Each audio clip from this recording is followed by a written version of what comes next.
रामो विग्रहवान धर्म, रामो ज्ञानम परम तप, रामो ब्रह्म विधानोत्सो, रामणेव ही लोकः।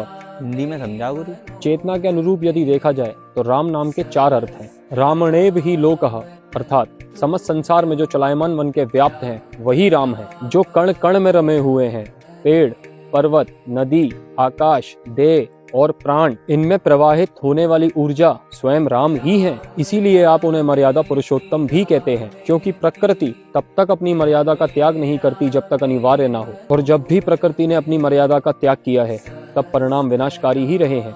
राम ही जन्म है, राम ही मृत्यु, राम ही मन है और राम ही माया। लेकिन तुम तो बोले माया का त्याग करो। राम का दूसरा अर्थ ज्ञानम परम तपः अर्थात जो ज्ञान माया से मुक्ति का मार्ग बनता है वो राम ही है।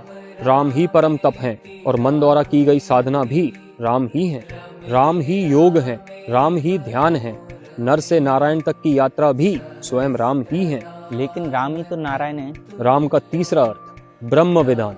राम ही परब्रह्म है, राम ही वो परमात्मा है जिसमें हर जीव मुक्ति उपरांत विलीन होने की कामना करता है। राम से ही जीव यात्रा आरंभ करता है और राम में ही उसकी यात्रा पूर्ण होती है। तो आप सही कहते हैं, राम ही नारायण है। लेकिन एक बात और भी जानिए, नर भी राम के अतिरिक्त और कुछ नहीं। और इस सब की जरूरत क्या है? रामो विग्रहवान धर्म अर्थात ईश्वर शाश्वत है, परम रचेता है और रचनाकार की प्रवृत्ति रचना ही है, और जो रच गया है उसका अंत भी तय है। रचना और विनाश का ये क्रम निरंतर चलता आया है और चलता ही रहेगा।